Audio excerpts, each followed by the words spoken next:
Listen, do you hear it? That sound, not loud, not sharp, but instantly recognizable. A soft, faintly rattling ding-ding, echoing right above your head. It's not a phone ringtone.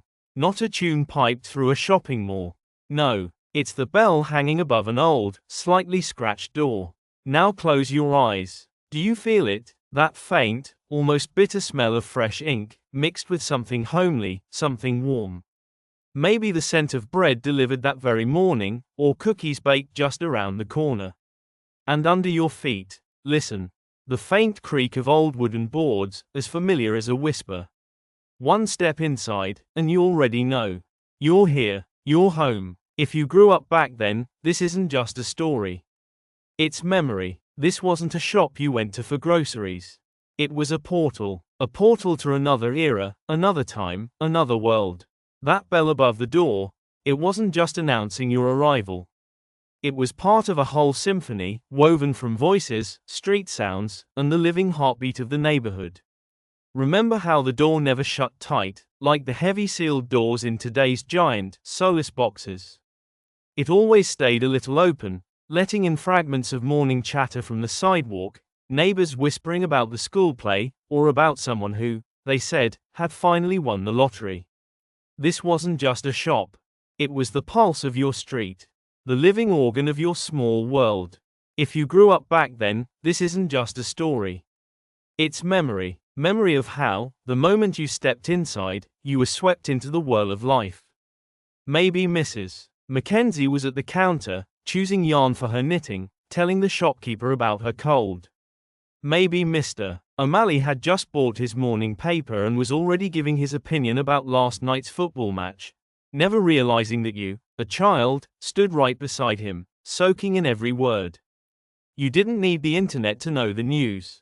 The news was in the air, in every voice, in every glance. And do you remember pressing your cheek against the rough wooden counter, staring in awe at the glass jars filled with brightly colored sweets? The shopkeeper, this gentle giant, already knew what you had come for. Without a word, smiling, he handed you that little paper bag of chewy candies. This was a place where neighbors didn't just nod as they passed, they stopped, they asked about your mother's health, because the shopkeeper had mentioned it yesterday. It was a thread, binding everyone into a single fabric. Every visit wasn't a faceless transaction. It was a daily ritual, filled with warmth. You didn't just buy a loaf of bread. You shared a joke, heard a bit of news, got advice, or simply felt part of something bigger. And the trust. Do you remember that? If you forgot your wallet, it wasn't a disaster. Come back tomorrow, love, they would say, like a promise, a gentle reminder that you were known here. That you were trusted. It was a social network long before the word was ever invented. Real, tangible, woven from countless little moments that turned your neighborhood into more than just streets. It made it a home. And it made you feel like you mattered. Not just a customer, one of their own. And that feeling, it never left you. But who gave this place its soul? Who made its heart beat in time with yours? Not the shelves, not the goods, not the jars of sweets, but the people. The faces behind the counter. Do you remember them? Mrs. Smith, with her perfectly kept hair and a touch of powder on her cheeks. Or Mr. Jones, whose warm baritone could brighten even the coldest January morning, and who somehow knew everyone's name, even if you only came by once a month. They weren't staff. They weren't employees. They were part of your life. Part of your morning ritual, your afternoon stop for sweets, your family's weekly shop. Their eyes recognized you before you even spoke. The usual, isn't it, love? Not a question, but a gentle confirmation. They remembered that you liked bread without crust for your sandwiches. They knew you bought those candies for your little nephew, because he adored them. Their hands, counting out your change, could just as easily offer advice, or a firm, reassuring handshake. This wasn't just service. It was trust. It was connection. If you grew up back then, this isn't just a story.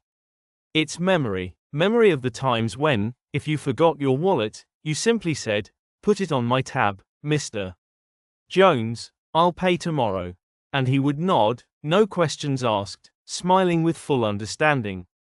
Trust was the business model, built not on barcodes and loyalty cards, but on humanity, memory, and respect. Do you remember when the shopkeeper, handing you a newspaper, held onto it a moment longer, just to share a word about the weather or the latest local news? Those little moments, those tiny human exchanges, they were gold. They gave you a sense of belonging, a sense that you weren't alone in this big world. You didn't need to explain yourself, your needs, they already knew. Or simply felt it, and there was always a kind word, a small compliment, a familiar smile that made your day a little brighter. These weren't just people behind a counter. They were keepers of tradition, living encyclopedias of the neighborhood, psychologists without diplomas, friends without big declarations. Their voices, their laughter, even their occasional cough, all of it was part of the soundtrack of your childhood. The crinkle of the paper bag they carefully packed your things in. The metallic ding of the old cash register. Even the faint scent of their cologne or floral soap. This wasn't service. This was care. And the most important thing, their kindness wasn't for sale. It didn't depend on the size of your purchase. It was simply there. And that, oh, how much we miss it now. And what was on those shelves, arranged with such care, so familiar to your eyes. Not the endless, blinding variety we see today, where you lose yourself among thousands of identical packages. No, these were carefully chosen treasures. Each one had its own story, its own weight, its own price, often handwritten on a small, slightly yellowed card. Do you remember those rows? Jars of jam, their labels written in curling, old-fashioned fonts, as if the preserves inside had been cooked on someone's kitchen stove. Boxes of grains, so plain, yet so dependable. If you grew up back then, this isn't just a story. It's memory, the memory of the smell of fresh bread, even if it was just the daily loaf delivered at dawn, still warm, crusty on the outside. You knew it was baked nearby, maybe at the bakery down the street. And that gave you a feeling of connection, a sense of belonging. Milk in heavy glass bottles, clinking together, returned and refilled again and again. It was a philosophy of consumption, where things had a cycle, not a single use. And of course, the penny sweets. Bright, colorful treasures lined up in tall glass jars behind the counter. Choosing just one was a ritual. You could stand there for minutes, face pressed to the glass, weighing each choice with deadly seriousness. Fizzy sour candies, caramels with soft centers, jelly figures shaped like animals. Every color, every shape promised its own adventure. And the shopkeeper waited patiently, never rushing you, never hurrying the sacred moment of decision. Newspapers, still smelling of fresh ink, lay on the rack by the door, their pages rustling under your fingers, headlines carrying the world beyond your street. Comic books, bright and bold, stacked beside them, calling you into worlds of heroes and adventures. Even the dusty corners, where strange forgotten goods rested, old tins, unusual spices, were part of the magic. They gave the shop its character, made it unique, unlike any other. Do you remember how every purchase felt different? The crinkle of the paper bag as they wrapped your things. The clink of coins counted carefully into your hand.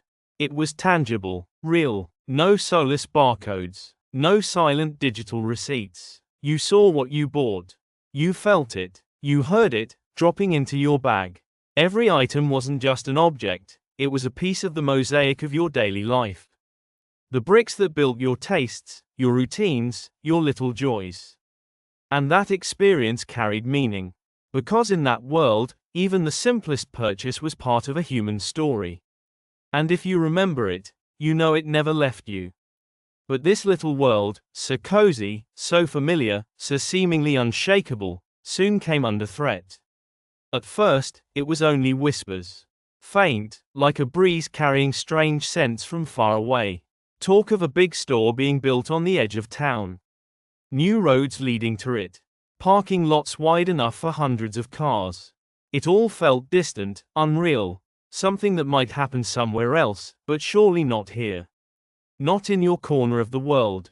If you grew up back then, this isn't just a story. It's memory. Memory of how those whispers grew louder, then turned into the deafening chorus of television ads, everything under one roof. Discounts, convenience, unbeatable choice. Voices of announcers promised paradise for shoppers. And we didn't realize then that those promises were a sweet trap. These weren't just new stores. They were predators. Quiet, relentless, swallowing the fabric of our neighborhoods, consuming the warmth of the little shops one by one. Do you remember how the streets changed? Slowly, almost imperceptibly, familiar signs began to fade. Windows displayed for rent, then, closed forever. The sound of the bell above the door grew fainter, until it was gone. Doors that once stayed ajar now stayed locked. The familiar faces behind the counters, those who knew you by name, appeared less and less, until they disappeared entirely. Replaced by strangers in uniforms, standing behind bright, polished counters. The contrast was brutal. On one side, dim light, slightly dusty shelves, the sound of a human voice that knew your habits. On the other, blinding lights, endless rows of identical products, sterile and cold, punctuated only by the beeping of barcode scanners. The gentle crinkle of paper bags was replaced by the squeak of shopping carts on tiled floors.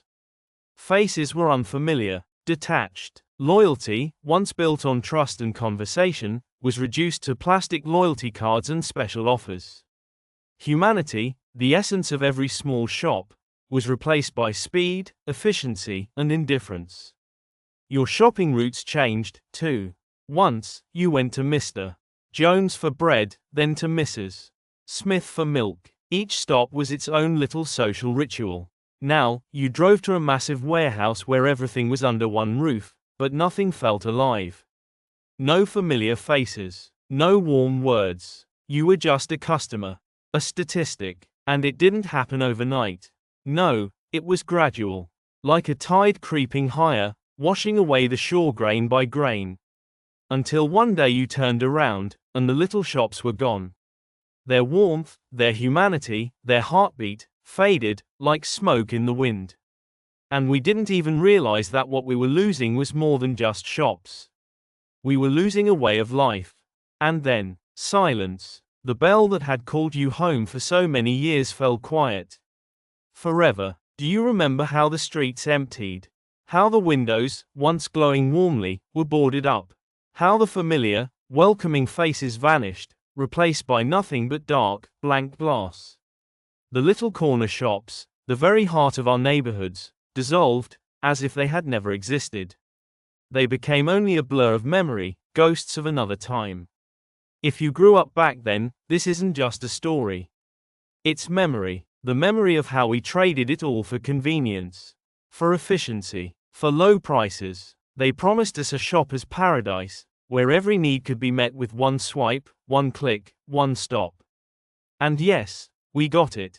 Huge, sterile hangars where the lights are blinding and the air smells of plastic and chemicals. Endless aisles, stretching to the horizon, packed with identical packages. You can spend an hour wandering through them and never meet a single glance, never hear a single word, except a flat thank you for your purchase from a tired cashier, or from a machine that doesn't care who you are. But what did we lose? Was it just the shops themselves? No, it was much more. We lost the places where people actually knew your name, not your customer number. Where the shopkeeper asked about your mother, because she was his neighbor. Where you could take bread on trust until payday, because your word was stronger than any contract. Where buying a loaf wasn't just a transaction, it was part of life. We lost trust. We lost community. We lost the invisible but unbreakable ties that turned strangers into neighbors. Your street may still be filled with houses, but it no longer has that heartbeat, the pulse that once came from the little shop on the corner. You don't go out to learn the news anymore, because there is no place to hear it. We traded warmth for logistics. The personal for the generic. The unique for the mass-produced. And what's left is emptiness. And sometimes, in the silence of the modern world, you think you hear it again, that faint, ghostly ding-ding. Not just an echo of the past, but a call from a world that seemed so solid, so eternal, and yet slipped away like smoke in the wind. It's not just nostalgia for old signs or prices. It's a deeper longing for humanity itself, for closeness, for that sense of belonging we once knew. That bell reminds us of what we've forgotten. It reminds us of what mattered, of what should be remembered and passed on, so it doesn't vanish completely. And if you feel it too, if that sound still stirs something inside you, then you're one of us. A keeper of memory. Let's keep these stories alive. Let the echo of the bell keep ringing.